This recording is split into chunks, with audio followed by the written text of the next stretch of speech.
Um ano novo se inicia e traz consigo os seus desafios. 2022 foi um ano difícil na política, na economia, na saúde pública e nas famílias. O mundo pós-pandemia trouxe o novo normal. Igrejas online em tempo real, trabalhos em home office. O número de divórcio aumentou. Os brasileiros andam muito endividados. As igrejas passaram a viver um tempo esquisito. Um distanciamento começou a acontecer.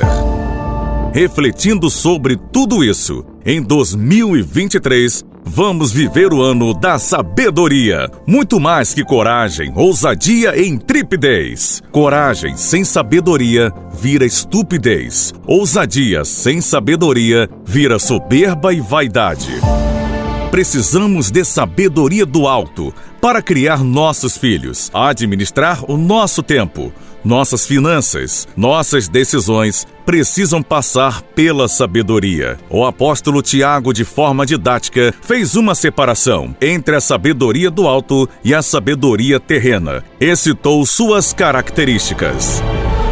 Quem dentre vós é sábio e tem um verdadeiro entendimento, que o demonstre por seu bom proceder cotidiano, mediante obras praticadas com humildade, que tenham origem na sabedoria. No entanto, se abrigas em vosso coração inveja, amargura e ambição egoísta, não vos orgulheis disso, nem procureis negar a verdade, porquanto esse tipo de sabedoria não vem dos céus, mas é terrena, não é celestial, mas demoníaca. Pois onde existe inveja e rivalidade, aí há confusão e todo tipo de atitudes maléficas. Porém, a sabedoria que vem do alto, antes é tudo pura, repleta de misericórdia e de bons frutos, imparcial, sem hipocrisia. Tiago, capítulo 3, do versículo 13 ao 17. Busquemos a sabedoria do alto. Primeira Igreja Batista, em Parque Eldorado. Bem-vindos! Esse é o ano da sabedoria. 1 Crônicas, capítulo 1, versículo 7. Este é o ano da... 1 Crônicas, capítulo 1, versículo 7. O nosso rei Salomão, ele faz um pedido a Deus. E Deus lhe dá um cheque em branco. Naquela mesma noite, apareceu Deus a Salomão e lhe disse: pede-me o que queres, que eu te dê. Respondeu-lhe Salomão: de grande benevolência usaste para com Davi meu pai, e a mim me fizeste reinar em seu lugar. Agora, pois, ó Senhor Deus, cumpra-se a tua promessa feita a Davi, meu pai, porque tu me constituíste rei sobre um povo numeroso como o pó da terra.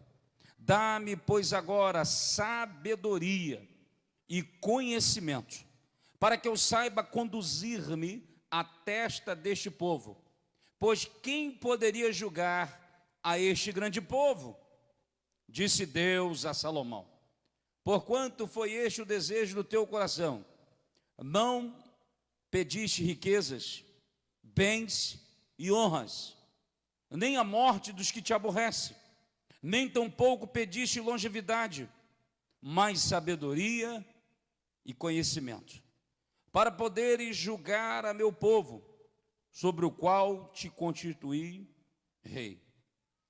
Sabedoria e conhecimento são dados a ti.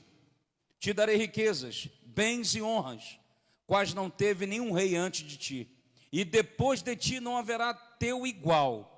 Voltou Salomão para Jerusalém, da sua ida ao alto que está em Gibeão, de diante da tenda da congregação, e reinou sobre Israel. Amém? Obrigado, Senhor, pela tua palavra lida. Última celebração de 2022.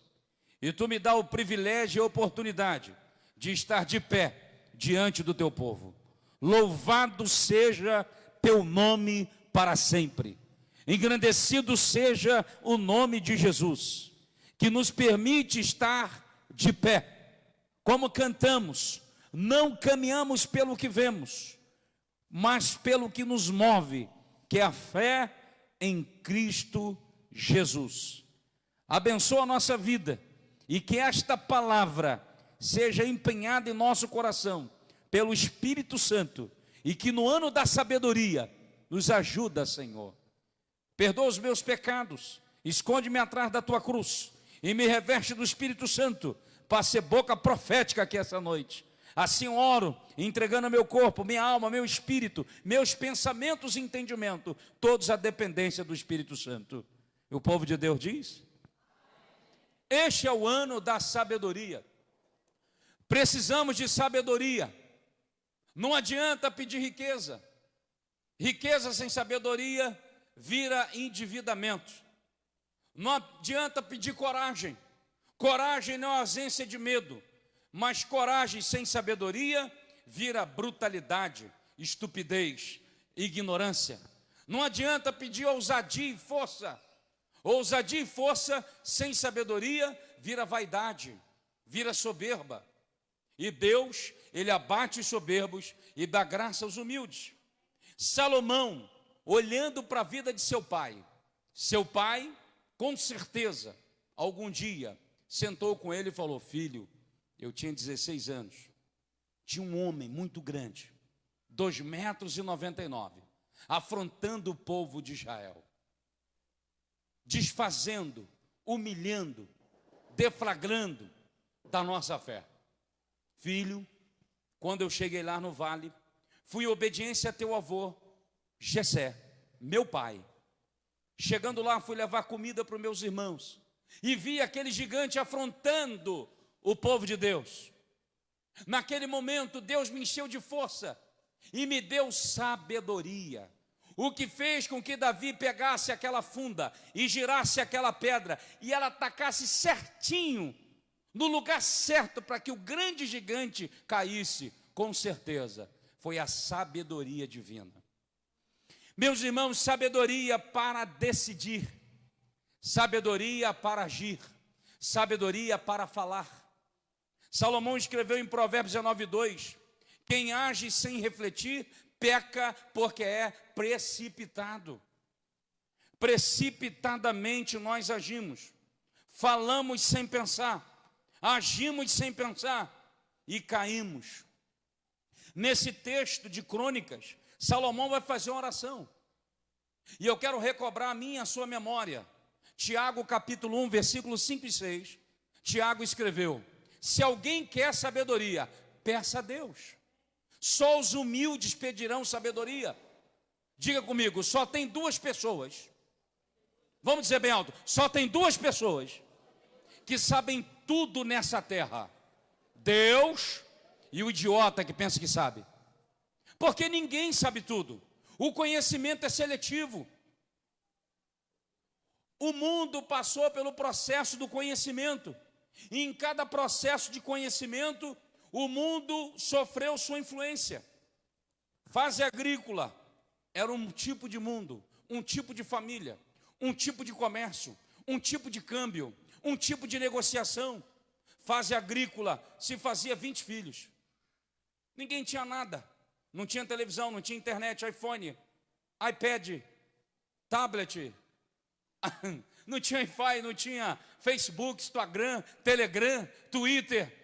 Quem lembra do Orkut? Quem teve Orkut aqui?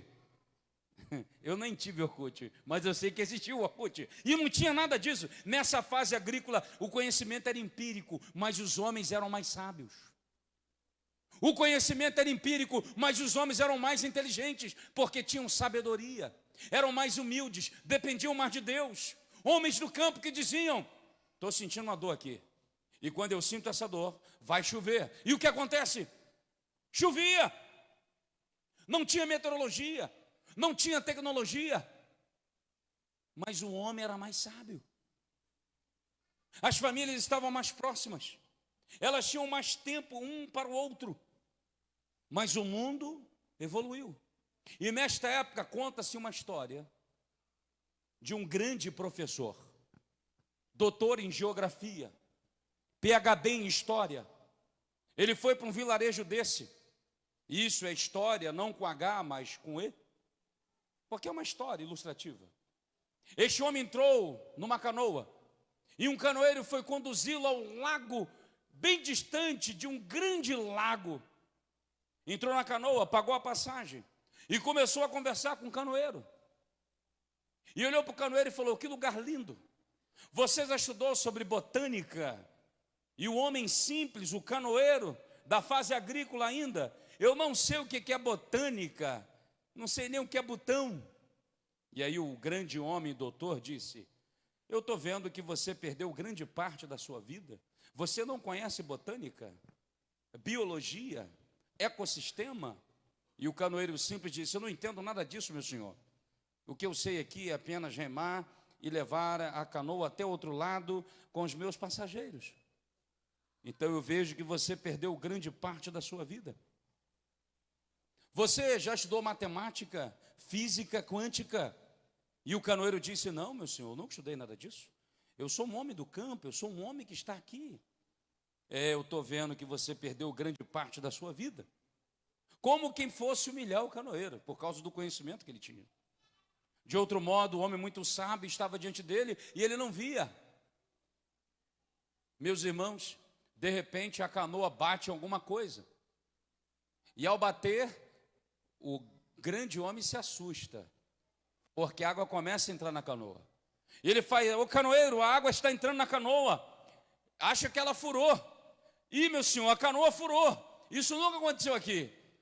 E aí ele falou: doutor, e agora, o que vamos fazer? E aí o canoeiro perguntou: o senhor sabe nadar? E ele disse: eu não sei nadar. O canoeiro olhou para ele e falou: então o senhor perdeu toda a sua vida. Porque na verdade, para ele o canoeiro perdeu parte da vida. Mas como ele não sabia nadar, então ele perdeu toda a sua vida. Irmãos amados, conhecimento sem sabedoria vira apenas vaidade. Por isso Salomão orou a Deus e falou: sabedoria.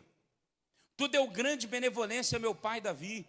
Ele reinou e agora eu vou reinar em seu lugar. E eu peço ao Senhor sabedoria. Sabedoria é a capacidade de não tomar a vida e os sofrimentos como todo, mas sim como parte. Lutas e sofrimento fazem parte da vida, mas não é toda a sua vida. Tira isso da sua cabeça. Você não vive sofrendo o tempo todo, você sofre em momentos da vida. Isso logo, logo vai passar. Daqui a pouco você vai sorrir do outro lado. O novo ano vai entrar e faltam alguns minutos. Entrou o ano, você vai sorrir porque entrou o ano? Talvez você vai até chorar.